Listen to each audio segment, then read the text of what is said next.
Halo semua, apa kabarnya? Semua pasti sehat ya. Minggu kemarin saya dapat banyak telur asin dari teman kerja saya.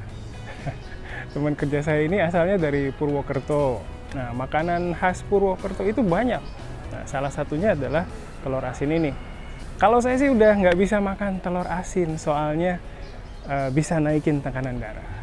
Najma suka banget sama telur asin, dan kebetulan minggu kemarin dia sama temennya naik Gunung Merbabu. Jadi telurnya dibawa semua sama dia buat bekal. Telur asin ini kebanyakan dibuat dari telur bebek. Rasanya sesuai dengan namanya, asin. Bagian yang paling enak dari telur asin ini adalah bagian kuning telurnya. Apa ada yang udah pernah coba? Terus minggu kemarin saya sempat diangkut sama mobil ambulans loh. Tenang, saya nggak apa-apa kok. Kemarin itu saya jalanin pemeriksaan kesehatan lagi di rumah sakit dekat kampus saya. Terus pas mau ambil foto ronsen, petugasnya bilang kalau alat ronsen di rumah sakit itu lagi rusak. Jadi saya harus ambil foto ronsen di rumah sakit yang lain. Rumah sakitnya nggak jauh dan katanya saya diantar sama petugasnya pakai mobil. Pas keluar rumah sakit ternyata mobilnya itu mobil ambulans. Awalnya saya agak kaget sih, tapi ternyata seru juga. Saya bisa ngerasain ada di dalam mobil ambulans. Alhamdulillah saya diantar mobil ambulans dalam keadaan sehat ya. Terus minggu kemarin saya juga ajuin permohonan ganti paspor ke kantor imigrasi Indonesia. Saya punya paspor tapi udah mati dari tahun 2019. Saya mau ganti paspor soalnya mungkin kayaknya, sepertinya, saya bakal dapat kesempatan pergi ke Jepang lagi. Pemeriksaan kesehatan yang tadi saya ceritain juga salah satu persiapan ke Jepang. Sekarang saya lagi ikut seleksi untuk ikut program pelatihan untuk pengajar bahasa Jepang. Kalau lolos seleksi, kalau lolos ya, lo ya, kalau lolos, saya bakal ke Jepang dari pertengahan Oktober sampai pertengahan Desember tahun ini. Tempat pelatihannya itu di Hiroshima. Doain saya ya, semoga bisa lolos seleksi program ini.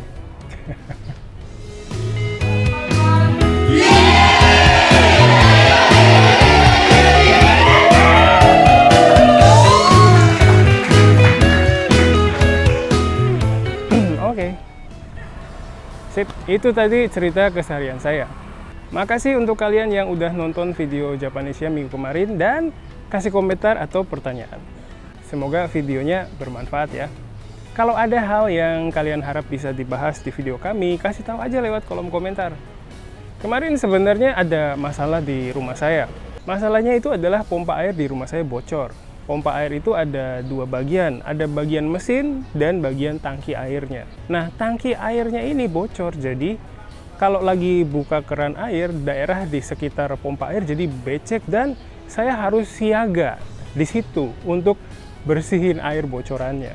Saya baru bisa panggil tukang servis pompa air itu pas minggu kemarin, soalnya kalau hari biasa kan saya nggak di rumah, jadi agak susah. Di hari itu juga pompanya diperbaiki, tangkinya diganti dengan yang baru, dan alhamdulillah tangki pompa airnya udah nggak bocor lagi. Seperti yang kalian tahu, kalau orang-orang di Jakarta kebanyakan pakai pompa air untuk penuhi kebutuhan air sehari-hari. Air hasil dari pompa biasanya disebut dengan istilah air tanah. Udah dari dulu pemerintah Jakarta menyerukan ke masyarakatnya untuk ngurangin penggunaan air tanah. Soalnya penggunaan air tanah di Jakarta udah kebanyakan dan nyebabin penurunan permukaan tanah. Dari artikel yang saya baca, katanya tanah di Jakarta itu turun sekitar 20-28 cm per tahun. Waduh, lumayan gawat juga ya.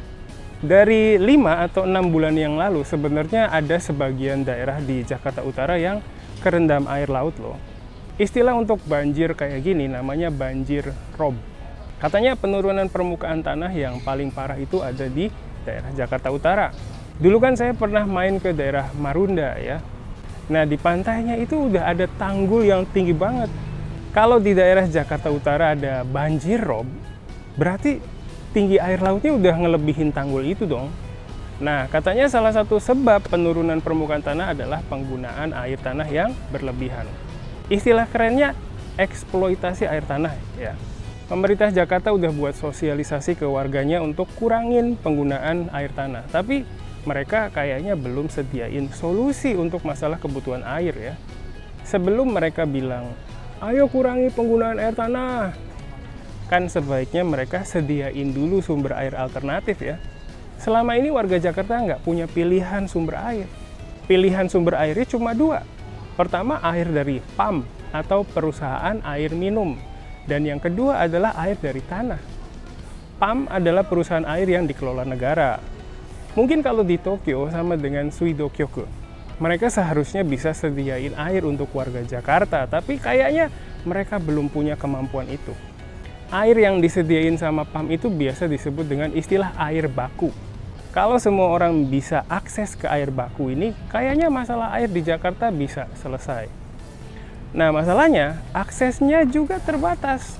Cuma daerah-daerah tertentu aja yang bisa dapat air baku, dan kadang ada juga daerah yang dapat air bakunya dengan kualitas jelek.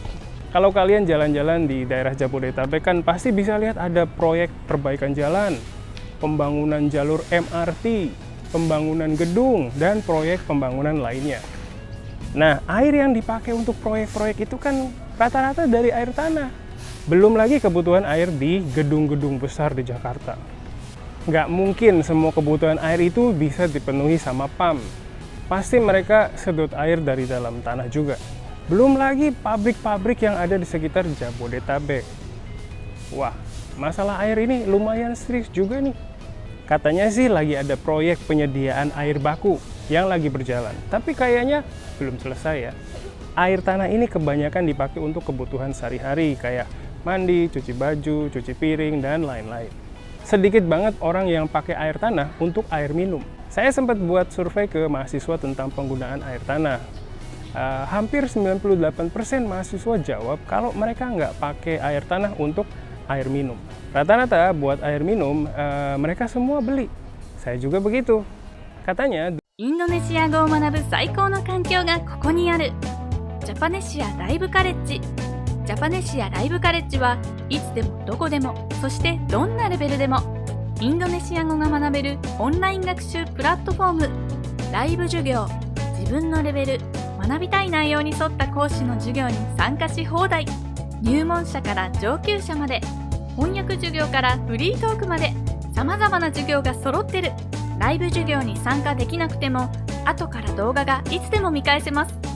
でも一人じゃ不安。そんなあなたも安心。 JLC では受講者同士の交流もできます。わからないことは Facebook グループでいつでも質問ができる。学習コンテンツ、多彩なコンテンツを手軽にオンラインでリスニング、日常インドネシア語アニメーション教材、語彙、文法、あらゆる教材が使い放題。初心者でも1日3分から毎日学習ができる。上級者にも検定対策したい人にも自分に合った学習コースが組める。インドネシア人と話したい、検定に合格したい、もっとインドネシアと近づきたい。 JLC はそんなあなたの願いを応援します。登録は簡単。新規登録から必要な情報を入力するだけ。いろいろたくさん、いつでもどこでも。ジャパネシアライブカレッジ。